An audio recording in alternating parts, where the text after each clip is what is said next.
اللہ تعالیٰ نے اس آیہ مقدسہ کے اندر ارشاد فرمایا کہ وَإِنَّكَ لَعَلَىٰ خُلُقٍ عَظِيمٍ، اے محبوب علیہ السلام بے شک ہم نے آپ کو عظیم اخلاق عطا فرمائے۔ آپ عظیم اخلاق پر ہیں، آپ خلق عظیم کے مالک ہیں۔ انسانی زندگی کے اندر کچھ چیزوں کی اور کچھ رویوں کی بڑی زیادہ ضرورت ہوتی ہے۔ یہ جو انسان کے اخلاقی رویے ہوتے ہیں نا، یہ بھی بڑی اہم ضرورت ہوتے ہیں انسانی زندگی کو گزارنے کے لیے۔ اگر رویوں میں اخلاق نہ ہو، لہجوں میں خوبصورتی نہ ہو، تو انسان کے لیے وقت گزارنا نہایت مشکل ہو جاتا ہے۔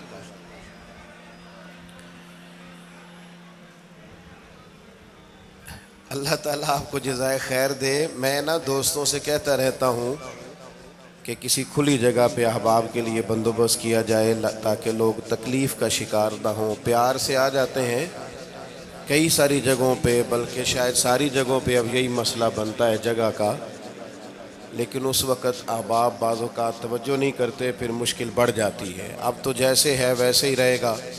بھئی آپ بولیں تو نانا، آپ اتنا شور کریں گے تو میں بات کیسے کروں گا؟ اللہ تعالیٰ نے خیر کیا ہے، کچھ بہتری۔ اب ایک دفعہ بلند آواز سے درود شریف پڑھیں۔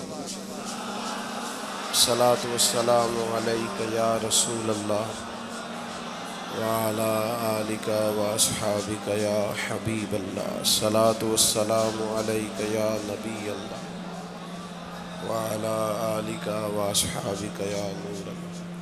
عزیز دوستو، میں یہ عرض کر رہا تھا کہ اللہ تعالیٰ نے نبی پاک علیہ السلام کے اخلاق کی تعریف کی ہے۔ ہمارے زمانے میں یہ رویہ ہو گیا ہے کہ اگر اخلاق کی، کردار کی کوئی بھی بات کی جاتی ہے تو لوگ سمجھتے ہیں شاید یہ ایک بیٹا آپ دو لوگ رہ گئے ہیں، یا تو آپ بیٹھ جائیں، پیچھے آپ کے سب اشارے دے رہے ہیں، آپ مہربانی کریں نا یار، میں نے تو کبھی اتنا ٹائم ہی نہیں لگایا جلسہ سیدھا کرنے میں، ہاں تو بڑی مشکل ہو گئی۔ اللہ آپ کو برکت دے، آپ تو بڑے پیارے لوگ ہیں، آئے سارے پیار سے ہیں، پر وہ پیار میں جیتنا چاہ رہے ہیں ایک دوسرے سے۔ حالانکہ پیار میں جو مزہ ہارنے کا ہے نا، جتن جتن تے ہر کوئی کھیڈے تو ہارن کھیڈ فقیرا، جتن دا مل کوڈی پیندائی ہارن دا مل ہیرا۔ اس میں تو قربانی دینی چاہیے، ایک دوسرے پر اظہار کرنا چاہیے، کہنا چاہیے یار آپ بیٹھ جائیں میں ذرا پیچھے چلا جاتا ہوں۔ یہ تو دینی ماحول ہے، اس میں تو اظہار کی ضرورت ہے۔ بہرحال آمدام برسر مطلب، ہمارے ہاں لوگ سمجھتے ہیں کہ اخلاق کی بات کی جائے تو شاید یہ بڑا عام سا سادہ سا کوئی عنوان ہے۔ حالانکہ یاد رکھیے گا نبی پاک علیہ السلام نے فرمایا ہے میں مکارم اخلاق کی تکمیل کرنے کے لیے دنیا میں آیا۔ فرمایا میں اخلاق ہی کو تو مکمل کرنے آیا۔ اور نبی پاک علیہ السلام نے اخلاقی رویوں پر بہت زیادہ زور دیا ہے۔ حضور علیہ السلام فرماتے ہیں کہ قیامت کے دن میرے سب سے زیادہ قریب وہ شخص ہوگا جس کا اخلاق زیادہ اچھا ہوگا۔ ہمارے ہاں لوگوں نے اخلاق کا معنی بھی اپنی مرضی کا کیا ہوا ہے۔ بعض لوگوں کا خیال ہے کہ صرف میٹھا بولنا ہی اخلاق ہے، حالانکہ میٹھا بولنا بھی اخلاق ہے، لیکن صرف میٹھا ہی بولنا اخلاق نہیں۔ میٹھا تو لوگ اپنے مطلب کے لیے بھی بولتے ہیں، میٹھا تو اس لیے بھی بولتے ہیں کہ مجھے اب کام پڑ گیا، اور بعض لوگوں کی ٹریننگ ہوتی ہے اس لیے وہ میٹھا بولتے ہیں۔ آپ کسی بہت بڑے شاپنگ مال پہ چلے جائیں تو وہاں جو سیلز مین ہوتے ہیں ان کی ٹریننگ ہوتی ہے کہ انہوں نے بولنا ہی میٹھا ہے، گاہک جتنی مرضی تلخی کرے وہ تلخ نہیں ہوتے، میٹھا بولتے ہیں۔ بعض لوگوں کی ٹریننگ ہوتی ہے امیر سے میٹھا بولتے ہیں، غریب سے میٹھا، تو یہ اخلاق نہیں، یہ تو انہوں نے کچھ دیر کے اپنے آپ کو سمجھایا ہے، قائل کیا۔ یاد رکھیے گا صرف میٹھا بولنا اخلاق نہیں بلکہ سچ بولنا اخلاق ہے۔ صبر، تحمل، بردباری، وفاداری، اور بلند ترین اخلاق کا مالک وہ بندہ ہوتا ہے جو خوددار ہوتا ہے، کسی دنیا دار کے سامنے ہاتھ نہیں پھیلاتا، اللہ تعالیٰ نے جو اسے دیا ہوتا ہے اس پر راضی رہتا ہے، اس کے مزاج میں، اس کی کو ذرا کم کر دیں جی، اس کے مزاج میں لالچ نہیں ہوتا، ہرس، ہوس، طمع، مفاد پرستی، یہ چیزیں جس آدمی کے مزاج میں نہیں ہوتی وہ شخص با اخلاق ہوتا ہے، اور بندے میں مروت ہو، وفاداری ہو، خلوص ہو، للہیت ہو تو بندہ با اخلاق ہے۔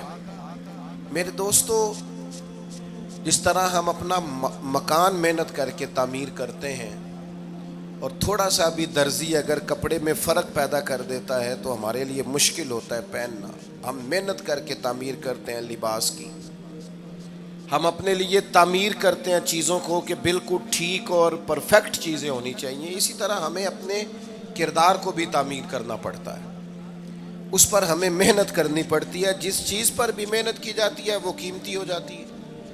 جب ہم تھوڑی محنت اپنے اخلاق پر بھی کریں گے نا، اپنے رویوں پر بھی کریں گے تو اس میں بھی بہتری آ جائے گی۔ اصل مسئلہ یہ ہوا ہے امت کے ساتھ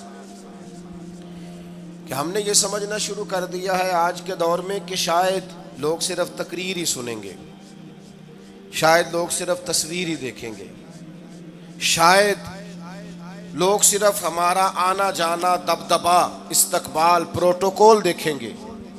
حالانکہ یاد رکھنا، سب سے زیادہ جو چیز تبلیغ کرتی ہے وہ انسان کا کردار ہوتا ہے، وہ اس کا اخلاق ہوتا ہے۔ بہت سارے بزرگ تو ایسے جو تقریریں کرتے ہی نہیں تھے، اعلیٰ حضرت بریلوی رحمۃ اللہ علیہ تو کبھی کبھار کوئی گفتگو کرتے تھے، تقریر ہوتی نہیں تھی، لیکن ان کے کردار کی خوشبو ایسی تھی جو پاس بیٹھتا تھا درد والا ہو جاتا تھا، جو قریب رہتا تھا اس میں خلوص آ جاتا تھا۔ آپ جو اٹھتے بیٹھتے چلتے پھرتے کہتے ہیں اسی سے پتہ چل جاتا ہے کردار کس طرح کا ہے۔ اس کے لیے آپ کو، اور ویسے بھی امام راضی رحمۃ اللہ علیہ سے کسی نے کہا تھا با اخلاق کون ہوتا ہے؟ فرمایا جسے نیکیاں کرنے میں تکلف نہ کرنا پڑے، نیکی بڑی آسانی سے اس سے سرزد ہو جائے، وہ بندہ اخلاق والا ہوتا ہے۔ آسانی سے نیکی کر لے، مشکل درپیش نہ ہو، بندہ با اخلاق ہوتا ہے۔ جب جب ہمارا اخلاق اور کردار اور لب و لہجہ اور اٹھنا بیٹھنا، آپ بڑی تعریفیں کریں گھر جا کے کہ میرے استاد بڑے قابل ہیں، آپ کہیں میں بہت عالی شان پیر صاحب کا مرید ہوں، کیا بات، لیکن خدا نہ کرے بیوی کو گالی دے تو وہ اسی وقت کہہ دے گی یہ سکھایا تجھے تیرے پیر صاحب نے، یہ استاد صاحب سے سبق پڑھ کے آیا، یہ اس تنظیم کا آدمی ہے۔ وہ کبھی قبول نہیں کرے گی آپ کے استاد کو، آپ کے پیر صاحب کو، آپ کی تنظیم کو، کہے گی پتہ ہے مجھے کس پانی میں یہ سکھاتے ہیں تمہیں۔ جب تک اخلاقی رویہ بدل نہیں جاتا، آپ کہیں میں بڑی محافل کراتا ہوں، میں بہت بڑا آدمی ہوں اور میں بڑے دینی کام کرتا ہوں اور میں اپنے اوپر لیبل رکھتا ہوں، لیکن آپ کا دوستوں کے ساتھ اٹھنے بیٹھنے میں حلال حرام کی تمیز میں ہی کوئی خیال نہ ہو تو کوئی نہیں مانے گا آپ کی بات۔ ہمارے ہاں سنت شریعت کا بھی ہم نے اپنی مرضی کا نام رکھ لیا ہے نا۔ میں نے الحمدللہ زندگی میں داڑھی نہیں کٹوائی، مجھے کبھی خط بھی نہیں کرانا پڑا، شروع سے رکھی ہے، اور امامہ تو اب ایسے محسوس ہوتا ہے طبیعت کا حصہ بن گیا ہے۔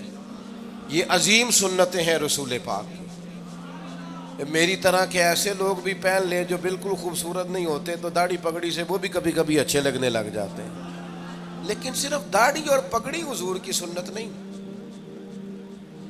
یہ بھی آپ نے سچ غور کرنا ہے اس پر بھی۔ صرف دین کا لباس پہننا ہی حضور کا طریقہ نہیں، اخلاق اور کردار کو سمجھیں۔ حضور کی جو سنت سب سے پہلے لوگوں میں معروف ہوئی تھی، جس سے تعارف ہوا تھا، وہ تو صادق اور امین ہونا ہے۔ او بھائی سچ بولنا بھی تو حضور کی سنت ہے نا، دیانت دار رہنا بھی تو نبی پاک کا طریقہ ہے نا۔ آپ صرف ایک مخصوص لباس پہن لیں فقط اور باقی چیزوں سے آپ آزاد ہو جائیں گے۔ ہو سکتا، میں اکثر کہتا ہوں کہ مسواک لے کر دانت صاف کرنا بھی حضور کی سنت ہے اور دل صاف رکھنا بھی حضور کی سنت ہے. صرف مسواک والی سنت پہ غور ہے. ترمذی میں حدیث ہے, حضور علیہ السلام نے فرمایا اے انس ہے میرے بیٹے, تم سے ہو سکے تو صبح اس حال میں کرنا کہ تمہارے دل میں کسی کا بغض نہ ہو. اور حضور فرمانے لگے یہ میری سنت ہے. صبح اٹھتے ہی پہلے دل کو ٹٹولنا, اس میں کسی کے لیے عداوت نہ. اخلاقی رویوں پر توجہ دینے کی ضرورت. ہم میں سے نا بہت سارے لوگوں کی شان ہوتی ہے, پیر صاحب کی, علامہ صاحب کی, استاد ہوں, میں ٹیچر ہوں, میں پڑھا لکھا ہوں, میں مالدار ہوں, میں گھر کا بڑا ہوں. ہم خود بخود اپنی کوئی نہ کوئی شان بنا لیتے ہیں. کوئی آپ کی کسی نسبت سے عزت کرے تو اچھی بات, ہم خود بخود اپنی کوئی شان بنا لیتے ہیں, پھر ہم عزت کا مطالبہ کرتے ہیں. نتیجہ کیا نکلتا ہے؟ نتیجہ یہ نکلتا ہے جہاں ہمیں احترام کرنا چاہیے وہاں بھی ہم احترام کر نہیں پاتے. اور میرے دوستو یاد رکھو, سیدہ عائشہ صدیقہ رضی اللہ تعالیٰ عنہ فرماتی ہیں نبی پاک علیہ السلام جتنی دیر گھر رہتے تھے نا, گھر کا کوئی نہ کوئی کام ہی کرتے رہتے تھے. کوئی حرج والی بات ہے اگر آپ ہر مطلب گھر میں جا کے بیٹھ کے اتنا لمبا سفر طے کر کے آئے لیکن اندر جا کے بیٹھتے ہی کہا پانی کا گلاس لاؤ. بھئی آپ بھی تو لے سکتے ہیں, کوئی حرج والی بات ہے؟ یہ باتیں کرنے کرانے کی ہیں کہ خود سے کام کر لینا سنت ہے؟ آپ نے 2 منٹ لگائے ہیں اور آپ نے کسی پر روب ڈال کے آپ فارغ ہو گئے. اخلاقی رویوں میں سب سے زیادہ ضروری تو دوسرے کا احساس کرنا ہوتا ہے. اخلاقی رویوں میں سب سے زیادہ حاجت تو دوسرے کی تکلیف اور شدت کا احساس کرنے کی ہوتی ہے. میرے صاحب فرمایا کرتے تھے 10 منٹ کیوں انتظار کراتے ہو لوگوں کو؟ تم نے ممبر پہ کہا تھا میں 2:15 بجے جماعت کراؤں گا, 2:16 کیسے ہوئے؟ تمہیں اس کا پاس ہونا چاہیے تھا, تمہیں خیال ہونا چاہیے تھا کسی شخص کو کسی وجہ سے کوئی تکلیف, کوئی کسی اذیت کا شکار کیوں ہو, کوئی پریشان. میں اب تو الحمدللہ آپ اتنی بڑی تعداد میں آ گئے کہ جگہ آپ کے لیے مشکل ہو گئی, ورنہ شروع میں جب میں محافل کا ٹائم دیتا تھا تو میں وقت پہ چلا جاتا تھا. اگر کسی سے کہا ہے نا کہ 6 بجے آئیں گے تو 6 بجے چلے گئے. وہ کئی والی گھر والے پوچھتے سن تسی آ بھی گئے ہو, تو میں کہندا سانو تسی ویلے ہیں سمجھ لو. ہمارا مزاج نہیں ہے نا جی. بلکہ ایک تقریب میں مجھے دعوت دی گئی تو اس پہ لکھا تھا 6 بجے, تو میں وہاں پہنچا تو میزبان بھی نہیں آئے تھے. مجھے بتائیں شادی کا کارڈ سارا خاندان بیٹھ کے لکھتا ہے نا, روانگی برات 1 بجے, 1 بجے جاتی ہے برات, مشترکہ جھوٹ بولا سارے خاندان نے. یہ رونے کی بات ہے, ہنسنے کی تھوڑی ہے. مسلمان اور جھوٹ بولے, مشترکہ طور پہ کہا یہ جھوٹ ہے. محفل ہوگی بعد از نماز عشاء, تو ختم کب ہوگی یہ بھی تو بتائیں. آپ نے قوم کو تو ایک شخص کا بتایا تھا کہ فلاں صاحب خطاب کریں گے, یہ مقامی, قومی, عالمی شہرت یافتہ, یہ کہاں سے آ گئے؟ کیوں تکلیف دی گئی؟ بلکہ ہم نے تو منصوبہ بندی کی ہے کہ لوگ ہمارے جلسوں میں نہ آئیں. ستائے اتنا ہے, ایک جگہ پہ میں حاضر تھا تو 1:30 بجے مجھے مائک دے رہے تھے. اب تو میں جاتا نہیں ہوں, رات کو چھوڑ دیا ہے. 1 بجے رات کو مائک دے رہے ہیں تو نقیب بیچارہ رٹی رٹائی بات کر رہا ہے, کہتا ہے بلا تاخیر. میں نے کہا ابھی بھی بلا تاخیر ہے, کر لو تھوڑی تاخیر. خدا کے بندو ختم کرو, آدھے گھنٹے میں مسئلے کی سمجھ آ جاتی ہے, ایک پیغام دو, بات ختم ہو گئی. اتنا الجھاؤ اور اتنا بات کو کھینچنے کا معنی کیا؟ اپنے رویوں کے اندر. میں چلا گیا 6 بجے تو میزبان صاحب بھی نہیں آئے تھے, تو وہ تقریب کب شروع ہوئی؟ 9 بجے. تو میں نے ان سے کہا غور سے دیکھ لو کہیں میں تو نہیں الٹا پڑتا رہا, 9 اور میں 6 سمجھتا رہا ہوں. یہ چھوڑے ان چیزوں کو. اپنی زندگی میں آپ نظم پیدا نہیں کریں گے تو کوئی کام کیسے کریں گے؟ حضرت حکیم الامت مفتی احمد یار خان صاحب نعیمی رحمۃ اللہ علیہ, مفتی صاحب رحمۃ اللہ علیہ, جب جمعے والے دن الحمدللہ کہتے تھے نا تو پورا 1 بجا ہوتا تھا. لوگ گھڑی کو کہتے تھے تو غلط ہو سکتی ہے, پر مفتی صاحب پورے ٹائم پہ الحمدللہ کہتے ہیں.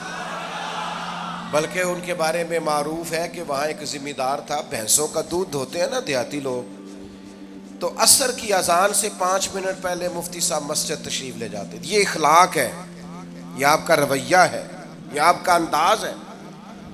عصر کی اذان سے 5 منٹ پہلے جاتے تھے, جا کے وضو بنانا پڑے تو سنت ادا کر کے بر وقت نماز میں شامل ہو جائیں.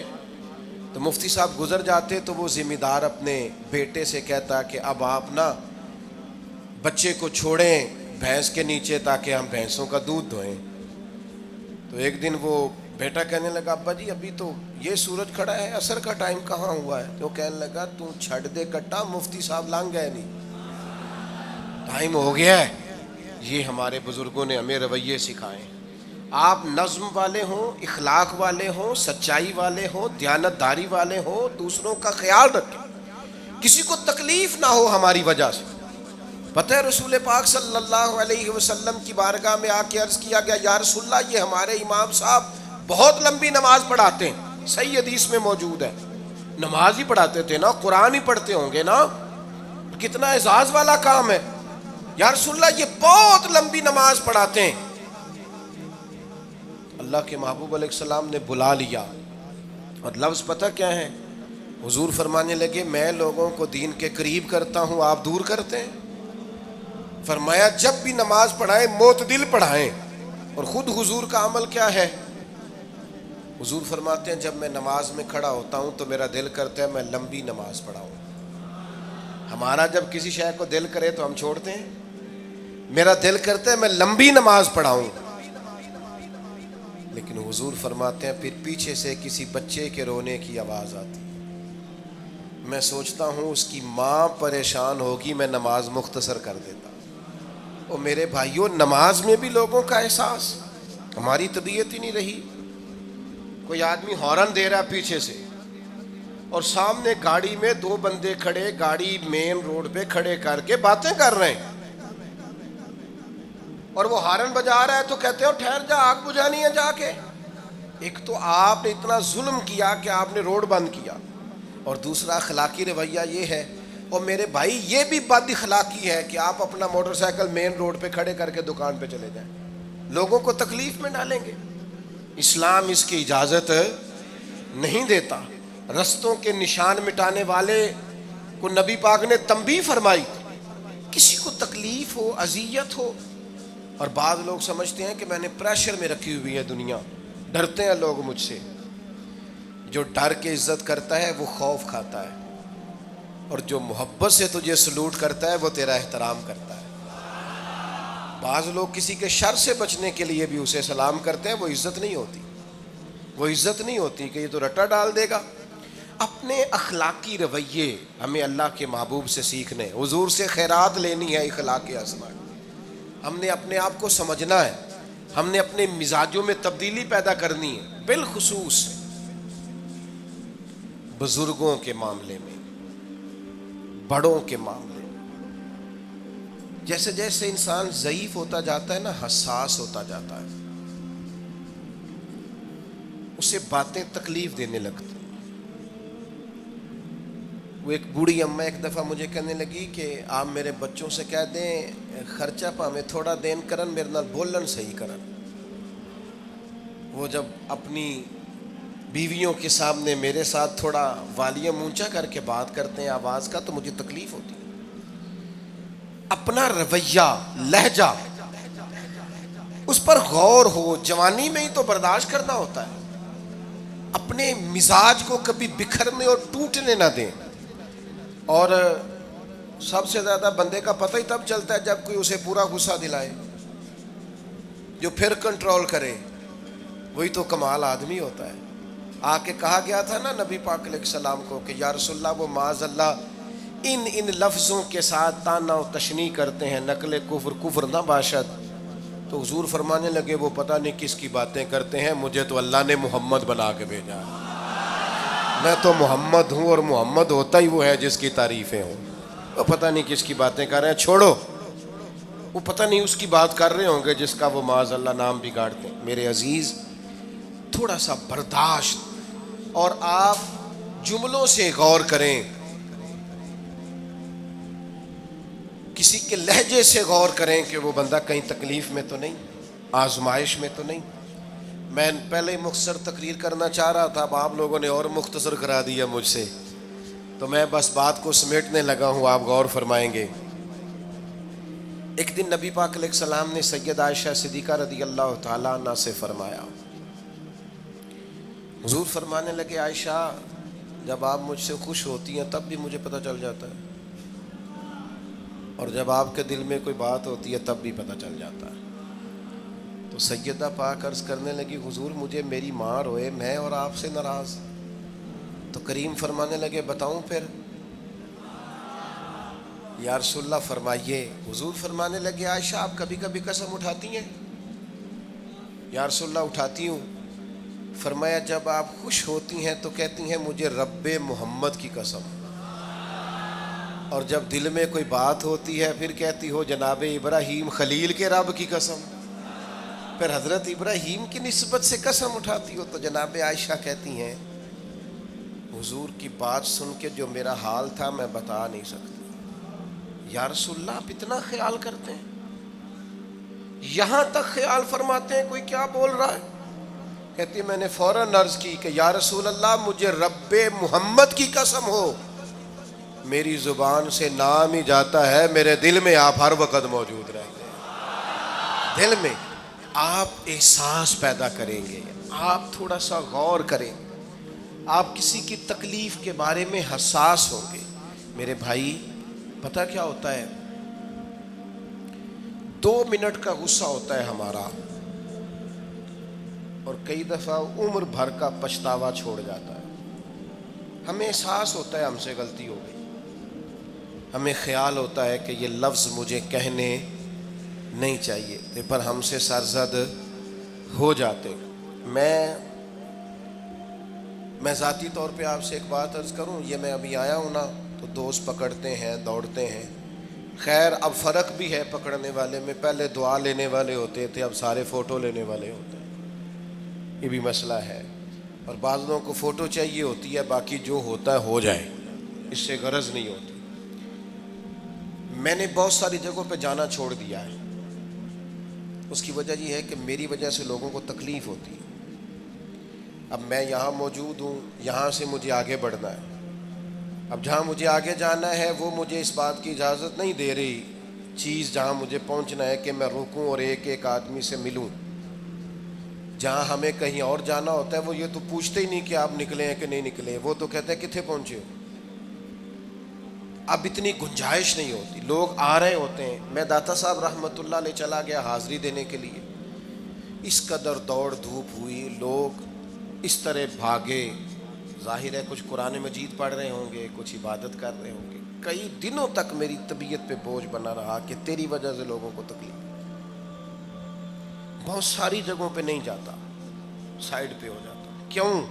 تکلیف ہوتی ہے لوگوں کو، پریشانی ہوتی ہے۔ ہمارا یہ تو مزاج ہے نہیں الا ماشاء اللہ کہ ہم کسی معاملے میں حالات کی نزاکت کو بھی سمجھیں گے، لیکن وہ چیزیں بوجھ بن جاتی ہیں بعض اوقات، اور یہ بوجھ ہمیں لینا چاہیے۔ ایک ہے کہ ہم لذت کشید کریں کہ دیکھا لوگ کیسے بھاگ رہے ہیں، اوہ کیا بات، یہ نفس کے لیے تسکین ہے پر تھوڑی دیر کی۔ اخلاقی رویہ یہ نہیں ہے، اخلاقی رویہ یہ میں نے ان دو کام ہو جائے، لوگوں کو تکلیف ہوتی ہے، بعض بزرگ اپنا آپ سمیٹ بھی نہیں پاتے بیچارے اور اذیت میں آ جاتے ہیں۔ تو میرے عزیز کچھ تھوڑا سا ہمیں اس بات کا بڑے مجموع میں آنے جانے میں بھی خیال رکھنا چاہیے کہ یار آپ گزر جائیں ذرا پیار سے، پہلے میں ہمت ور رکھتا ہوں، میں تھوڑی دیر کے بعد آ جاؤں۔ لیکن وہ ہمارے ہاں بس میں چڑھنا ہو، کسی اجتماع سے نکلنا ہو، جانے ہمیں کیا ہو جاتا ہے۔ اور پروٹوکول والوں کو بھی چاہیے کہ تھوڑی دیر کے لیے پروٹوکول چھوڑ دیں، وہ بھی ذرا سادگی سے ہو جائیں، کچھ فرق پڑتا۔ جب تک ہم یہ احساس پیدا نہیں کرتے ہمارا اخلاق درست ہو سکتا، اپنے اندر بالخصوص اور تھوڑی دیر کا غصہ ہوگا آپ کا، پچھتاوا چھوڑ جائے گا، اس غصے کو چھوڑ ہی دینا تھوڑی دیر کے لیے، 2 منٹ کے لیے چھوڑ دیں، کوئی سخت بات ہی کرے گا نا برداشت کریں۔ حضرت عمر بن عبدالعزیز گزر رہے تھے، رات کا وقت تھا، لکڑی کے جوتے پہنے ہوئے تھے، کھڑاؤں جن کو کہتے ہیں۔ ایک بزرگ فٹ پاتھ پہ سوئے ہوئے تھے، جناب عمر بن عبدالعزیز کا پیر آ گیا بابا جی کے پیر۔ کیا کہتے ہیں اس طرح کا معاملہ ہو تو لوگ اندھے ہو یہی کہتے ہیں نا، ٹکر ہو جائے اچانک تو کہتے ہیں اندھے ہو. اس بندے نے بھی کہا فوراً اٹھتے ہی، اندھے ہیں آپ، میرا پیر دبا دیا ہے. بڑا سخت موقع ہے. بادشاہ وقت، امیر المومنین اور امت کے صالحین کے امام حضرت عمر بن عبدالعزیز اندھے ہیں. تو یہی موقع ہے، یہاں تو آپ اینٹ کا جواب پتھر سے دے لیں، یہاں پھر آپ ذرا چپ کر جائیں اور اس کوڑے گھونٹ کو 1 منٹ کے لیے پی کے دیکھیں، پھر اس کی شفا کتنی ہے. حضرت عمر بن عبدالعزیز ہنس پڑے، فرمانے لگے نہیں بزرگو، اندھا نہیں ہوں، مجھے نظر آتا ہے. وہ جو 7 سپاہی تھے نا، یہ کیتلی چائے سے زیادہ گرم ہوتی ہے ہمیشہ، انہوں نے تلواریں نکال لی. آپ نے فرمایا تمہیں کیا ہوا؟ حضور اس بے ادب نے آپ کو اندھا کہا ہے. فرمانے لگے نہیں کہا. کہا جناب کہا ہے. فرمایا نہیں کہا. میں کہا ہے جناب نہیں کہا. تو آپ فرمانے لگے بابا جی آپ سے بات کر رہے تھے مجھ سے کر رہے تھے؟ کہا جی آپ سے ہی بات کر رہے تھے. تو فرمانے لگے انہوں نے مجھے اندھا نہیں کہا، انہوں نے تو ایک سوال پوچھا ہے. ہاں جتن جتن ہر کوئی کھیڈے تو ہارن کھیڈ فقیرا، اوے جتن دا مل کوڈی پیندا ہی ہارن دا مل ہیرا. انہوں نے کہا بابا جی نے سوال پوچھا، انہوں نے پوچھا ہے اندھے تو نہیں؟ تو میں نے جواب دے دیا نہیں مجھے نظر آتا ہے، اس میں جھگڑے والی کون سی بات ہے؟ اتنا سا ہی تو مسئلہ ہے. اگر اس کا غصہ بنا لیا جاتا اور سخت رد عمل دیا جاتا تو عمر بھر پچھتاوا رہتا. والد صاحب کے سامنے تو میرے خیال ہے کر ہی لیں گے، ایسا کر لیں گے نا. اگر وہ غصہ کریں تو کہیں گے نا ابا جی جیسے آپ کہتے ہیں ہو جائے گا، مشکل تو نہیں. اماں جی کے سامنے تو کر لیں گے نا. اے جنہ دی مووی بن رہی صرف یہ نہیں ہاں نہ کر رہے ہیں، گل پکی نہ ہو جائے، باقی بول رہے ہیں ماشاءاللہ سے.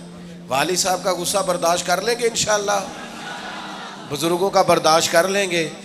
سید صاحب ہیں، عالم ہیں، کوئی بزرگ ہیں، اگر کبھی کسی وقت سمجھانے کے لیے کوئی تنبیہ کر دیں تو قبول کر لیں گے انشاءاللہ. نوجوانوں سے کہتا ہوں اگر جوانی اللہ نے عطا کیا تو پھر حوصلہ بھی ہونا چاہیے. اور آخری بات آپ سے یہ ہے، ہر نماز میں ہر موقع پر فلسطین کے لیے دعا کریں اور اپنے اندر ان کی حمایت کا جذبہ بھی پیدا کریں. امت ایک جسم کی طرح ہے، اگر آج امت ان کا احساس نہیں کرے گی تو پھر یہ امت واحدہ ہونے کا ثبوت نہیں دے گی. اللہ کی بارگاہ میں یہ دعا ہے، اللہ ان مجاہدین کی مدد فرمائے، اسلامی حکمرانوں کو غیرت ایمانی نصیب کرے، اور اللہ تعالیٰ انہیں اخلاص کے ساتھ دین کے لیے اکٹھے ہونے کی توفیق عطا فرمائے. محفل آگے چلے گی جی، جاری رہے گی نا؟ آپ لوگ تشریف رکھیں، مجھے بتا رہے ہیں کہ محفل آپ کی جاری ہے، ابھی پروگرام چلے گا نا، نعت شریف ہوگی تو پھر آپ خود ہی تو کہہ رہے ہیں چلے گی. اللہم صلی علی سیدنا مولانا محمد معدن الجود والکرم وآلہ وبارک وسلم. اللہ ہماری حاضری قبول فرما. جن دوستوں نے یہ بندوبست کیا ہے انہیں بہترین صلہ عطا فرما. اللہ تعالیٰ امت کی خیر فرما، پاکستان پر فضل فرما، اپنی رحمتوں سے ہم سب کو مالا مال فرما، بیماروں کو شفا عطا فرما، مقروضوں کو قرض کے بوجھ سے رہائی نصیب فرما، تنگ دستوں کو وسعت عطا فرما. اللہ عالم اسلام کے حق میں رحمت والے فیصلے فرما، فلسطین کے مجبوروں کی مدد فرما، صہیونی طاقتوں کو نیست و نابود فرما. اللہ تعالیٰ دنیا ہو یا آخرت ہو ہماری پردہ پوشی فرما، ہمارے حال پہ رحم فرما، ہم سے درگزر فرما، علم نافع عمل صالح کی توفیق عطا فرما، سجدوں کا ذوق اور عبادتوں کا شوق عطا فرما، تلاوتوں کی لذت عطا فرما، اپنی رحمت اور اپنا فضل نصیب فرما. رب اغفر وارحم وانت خیر الراحمین. وصلی اللہ تعالی علی حبیبہ سیدنا و مولانا محمد.